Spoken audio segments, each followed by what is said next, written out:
जहां से उठती है सच्ची खबर, वहीं से शुरू होता है छत्तीसगढ़ नाव। छत्तीसगढ़ के राज्यपाल रमन डेका जी, लोकसभा अध्यक्ष ओम बिड़ला जी, छत्तीसगढ़ विधानसभा के अध्यक्ष मेरे मित्र रमन सिंह जी,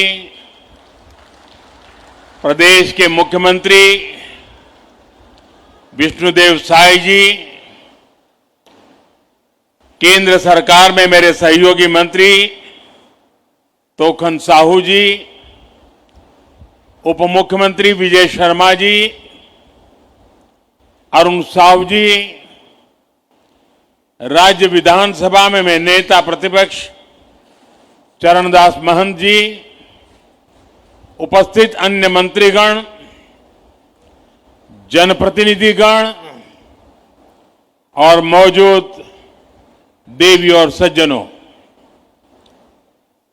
छत्तीसगढ़ की विकास यात्रा के लिए आज का दिन एक स्वर्णिम शुरुआत का दिन है और मेरे लिए व्यक्तिगत तौर पर ये बहुत ही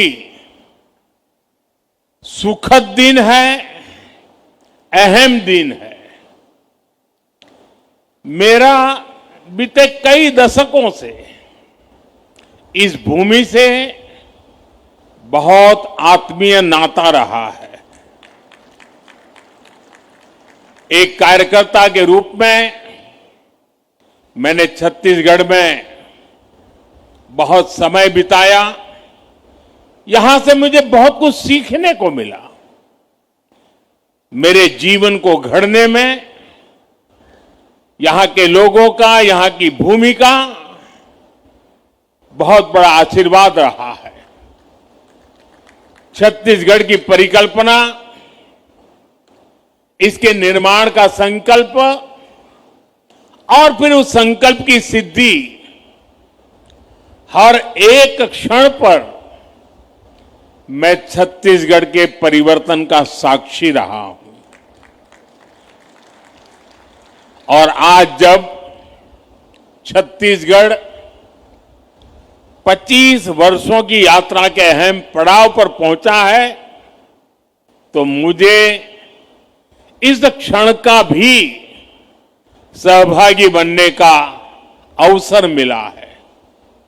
आज इस रजत जयंती के उत्सव पर मुझे राज्य के लोगों के लिए इस नई विधानसभा के लोकार्पण करने का सौभाग्य मिला है। मैं छत्तीसगढ़ के लोगों को, राज्य सरकार को इस अवसर पर अपनी शुभकामनाएं देता हूं, बधाई देता हूं। साथियों, 2025 का ये वर्ष भारतीय गणतंत्र का अमृत वर्ष भी है। 75 वर्ष पहले भारत ने अपना संविधान देशवासियों को समर्पित किया था। ऐसे में आज इस ऐतिहासिक अवसर पर मैं इस अंचल से संविधान सभा के सदस्य रहे रविशंकर शुक्ल जी, बैरिस्टर ठाकुर छेदीलाल जी, घनश्याम सिंह गुप्त जी, किशोरी मोहन त्रिपाठी जी, राम प्रसाद पोटाई जी और रघुराज सिंह जैसे मनीषियों का स्मरण करते हुए उन्हें अपनी श्रद्धांजलि देता हूं। तब के काफी पिछड़े रहे इस क्षेत्र से दिल्ली पहुंचकर इन विभूतियों ने बाबा साहब के नेतृत्व में संविधान के बनने में महत्वपूर्ण भूमिका निभाई थी। साथियों, आज का दिन छत्तीसगढ़ के इतिहास का स्वर्णिम अध्याय बनकर चमक रहा है। आज जब हम इस भव्य और आधुनिक विधानसभा भवन का लोकार्पण कर रहे हैं, तो ये केवल एक इमारत का समारोह नहीं, बल्कि 25 वर्षों की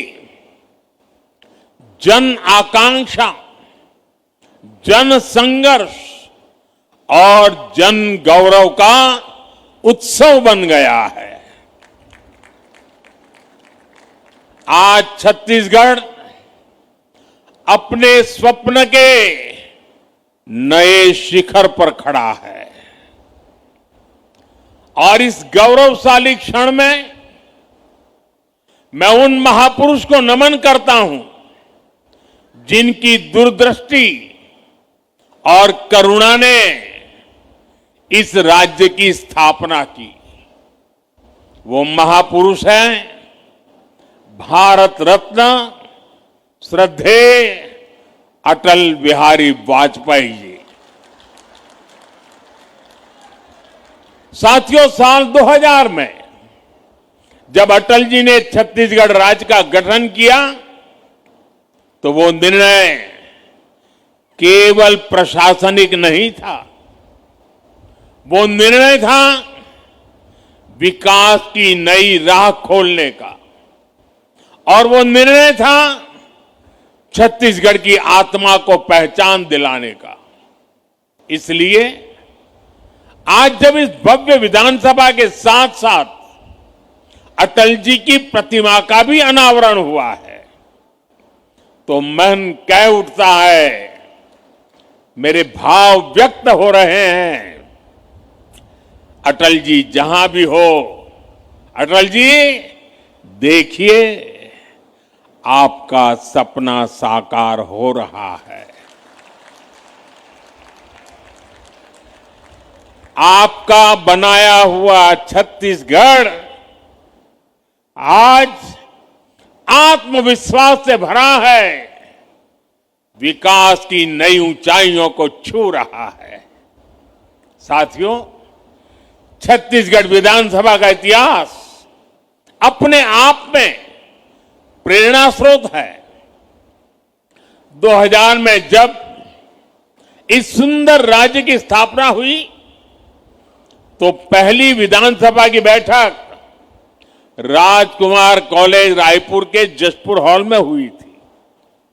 वो समय सीमित संसाधनों का तो था, लेकिन असीम सपनों का था।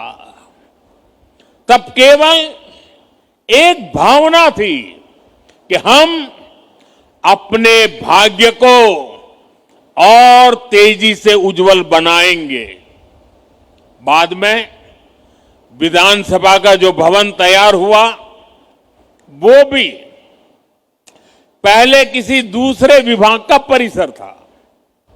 वहीं से छत्तीसगढ़ में लोकतंत्र की यात्रा नई ऊर्जा के साथ प्रारंभ हुई, और आज 25 वर्षों के बाद वही लोकतंत्र, वही जनता एक आधुनिक, डिजिटल और आत्मनिर्भर विधानसभा के भवन का उद्घाटन कर रही है। साथियों, यह भवन लोकतंत्र का तीर्थ स्थल है। इसका हर स्तंभ पारदर्शिता का प्रतीक है। इसका हर गलियारा जवाबदेही की याद दिलाता है, और इसका हर कक्ष जनता की आवाज का प्रतिबिंब है। यहां लिए गए निर्णय दशकों तक छत्तीसगढ़ के भाग्य को दिशा देंगे, और यहां कहा हर एक शब्द छत्तीसगढ़ के अतीत, इसके वर्तमान का और इसके भविष्य का महत्वपूर्ण हिस्सा होगा। मुझे विश्वास है ये भवन आने वाले दशकों के लिए छत्तीसगढ़ की नीति, नियति और नीतिकारों का केंद्र बनेगा। साथियों, आज पूरा देश विरासत और विकास को साथ लेकर चल रहा है और ये भावना सरकार की हर नीति, हर निर्णय में भी दिखती है। आज देश की संसद को हमारा पवित्र सेंगोल प्रेरणा देता है। नई संसद की नई गैलरियां पूरी दुनिया को भारत के लोकतंत्र की प्राचीनता से जोड़ती है। संसद परिसर में लगी प्रतिमाएं पूरे विश्व को ये बताती हैं कि भारत में लोकतंत्र की जड़ कितनी गहरी है। साथियों, मुझे प्रसन्नता है कि भारत की यही सोच, यही भावना छत्तीसगढ़ के इस नए विधानसभा में भी झलकती है। साथियों, छत्तीसगढ़ का नया विधानसभा परिसर राज्य की समृद्ध संस्कृति का प्रतिबिंब है। इस विधानसभा के कण कण में छत्तीसगढ़ की भूमि पर जन्मे हमारे महापुरुषों की प्रेरणा है। वंचितों को वरीयता, सबका साथ, सबका विकास, ये भाजपा सरकार के सुशासन की पहचान है। यही देश के संविधान की स्पिरिट है। यही हमारे महापुरुषों, हमारे ऋषियों, मनीषियों के दिए संस्कार है। साथियों, मैं जब इस भवन को देख रहा था तो मुझे बस्तर आर्ट की सुंदर झलक दिखाई दी। मुझे याद है कुछ महीने पहले थाईलैंड के प्रधानमंत्री जी को मैंने यही बस्तर आर्ट भेंट की थी। बस्तर की एक कला हमारी सृजनशीलता और सांस्कृतिक शक्ति का प्रतीक है। साथियों, इस भवन की दीवारों में बाबा गुरु घासीदास जी का मन खे एक समान का संदेश है, जो हमें सबका साथ, सबका विकास, सबका सम्मान सिखाता है। यहां के हर द्वार में माता शबरी की सिखाई आत्मीयता है, जो हमें हर अतिथि, हर नागरिक का स्नेह स्वागत करने की बात बताती है। इस सदन की हर कुर्सी में संत कबीर का सिखाया सच्चाई और निडरता का भाव है और यहां की नींव में महाप्रभु वल्लभाचार्य जी का बताया नर सेवा नारायण सेवा का संकल्प है। साथियों, भारत लोकतंत्र की जननी है, मदर ऑफ डेमोक्रेसी है। हमारा आदिवासी समाज तो पीढ़ियों से लोकतांत्रिक परंपराओं को जीता आया है। मुरिया दरबार, बस्तर की आदिम संसद इसका जीवंत उदाहरण है। वो आदिम संसद थी। सालों से हमारे यहां समाज और शासन मिलकर समस्याओं का समाधान करते रहे हैं और मुझे प्रसन्नता है कि इस विधानसभा में भी मुरिया दरबार की परंपरा को स्थान मिला है। साथियों, एक और इस सदन के हर कोने में हमारे महापुरुषों के आदर्श हैं, तो वहीं इसकी अध्यक्ष पीठ पर रमन सिंह जी जैसा अनुभव नेतृत्व भी है। रमन जी इस बात का बहुत बड़ा उदाहरण है कि एक कार्यकर्ता अपने परिश्रम से, अपने समर्पण भाव से लोकतांत्रिक व्यवस्था को कितना सशक्त बना सकता है। साथियों, क्रिकेट में तो देखते हैं कि जो कभी कैप्टन रहता है वो कभी टीम में खिलाड़ी बनकर के भी खेलता है, लेकिन राजनीति में ऐसा देखने को नहीं मिलता है। ये उदाहरण रमन सिंह जी दे सकते हैं कि जो कभी कैप्टन हुआ करते थे वो आज सच्चे स्पिरिट से कार्यकर्ता के छत्तीसगढ़ की सेवा के लिए समर्पित, हर कार्यकर्ता के लिए प्रेरणा के रूप में कार्य कर रहे हैं। साथियों, राष्ट्र कवि निराला जी ने अपनी कविता में मां सरस्वती से प्रार्थना की थी, प्रिय स्वतंत्र रहो, अमृत मंत्र नव भारत में भर दे। यह केवल काव्य नहीं था, यह आजाद भारत के नव सृजन का मंत्र था। उन्होंने नव गति, नव लय, नव स्वर की बात कही, यानी कि एक ऐसे भारत की जो परंपरा से जुड़ा हो लेकिन भविष्य की ओर पूरे आत्मविश्वास से आगे बढ़े।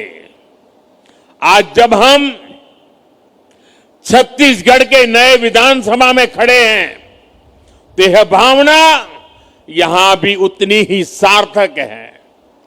यह भवन भी उसी नव स्वर का प्रतीक है जहां पुराने अनुभवों की ध्वनि है और नए सपनों की ऊर्जा भी है।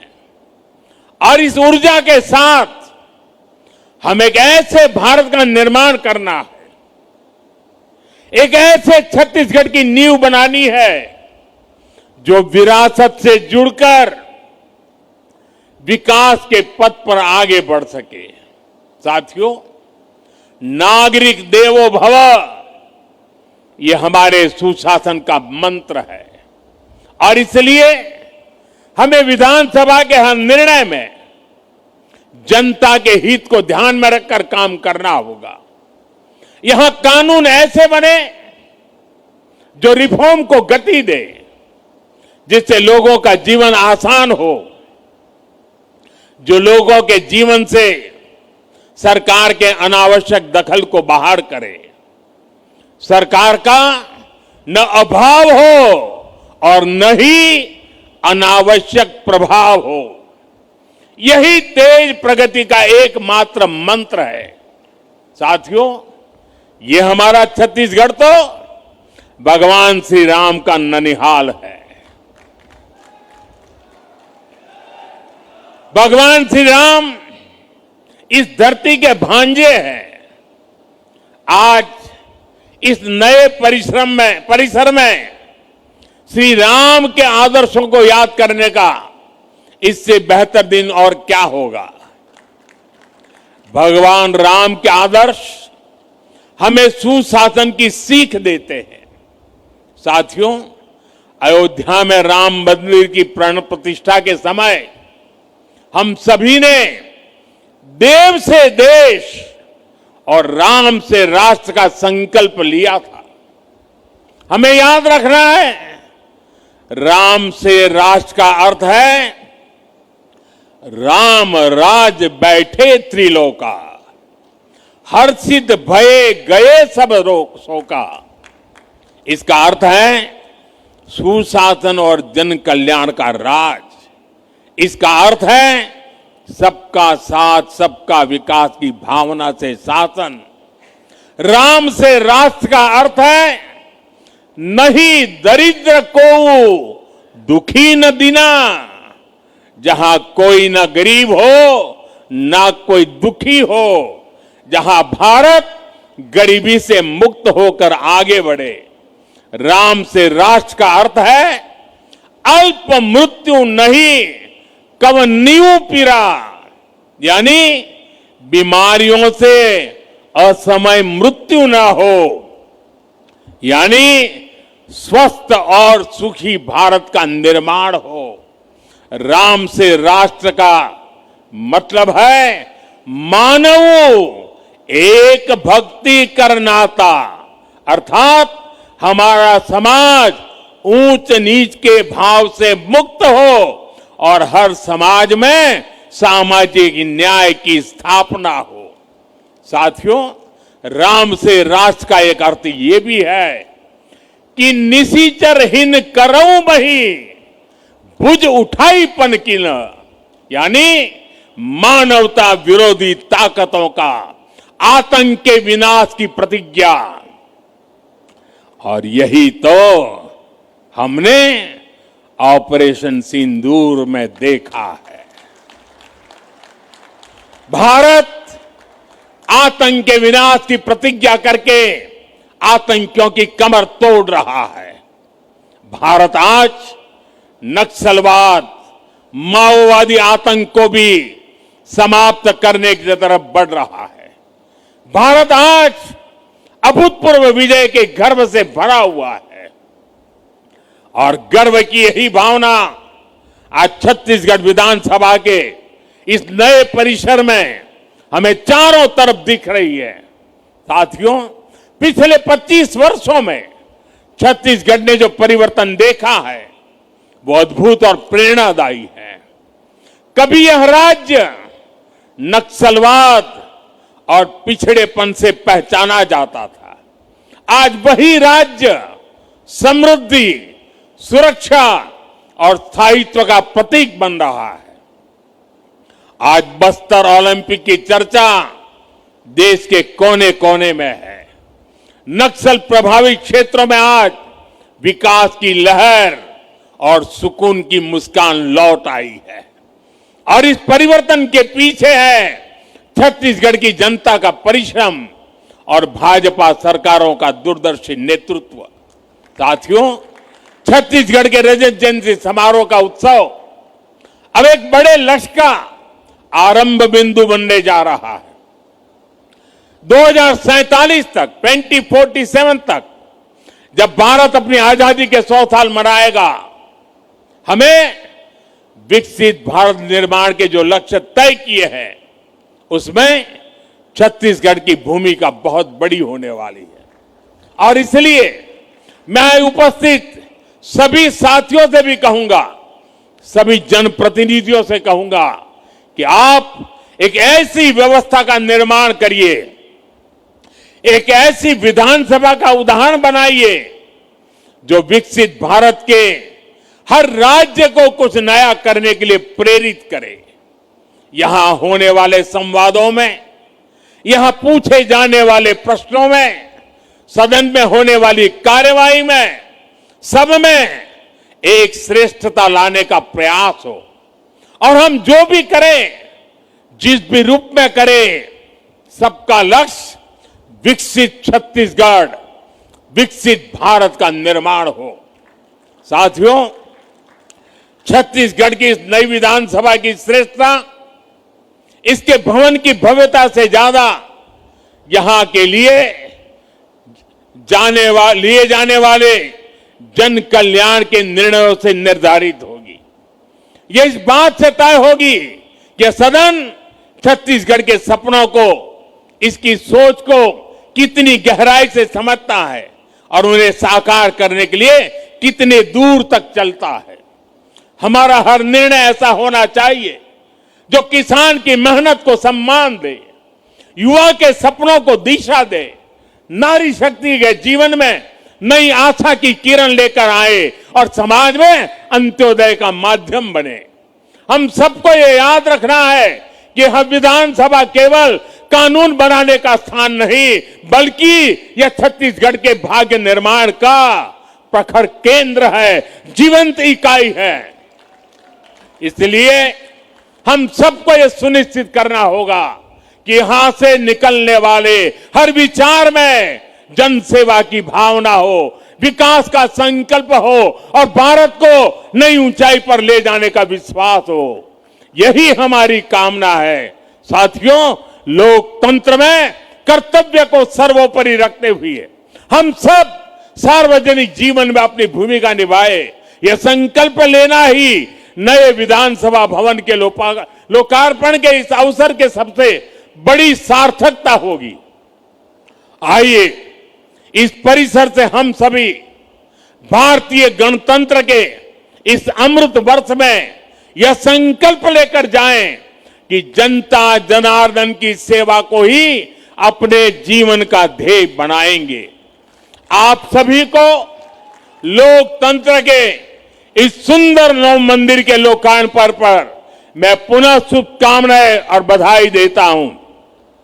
मैं मुख्यमंत्री जी को और विशेष रूप से मेरे मित्र रमन सिंह जी को इस कल्पना को साकार करने के लिए हृदय से बहुत बहुत बधाई देता हूं। जय भारत, जय छत्तीसगढ़, बहुत बहुत धन्यवाद। खबरें नहीं रुकेंगी। छत्तीसगढ़ नाउ हर पल आपके साथ।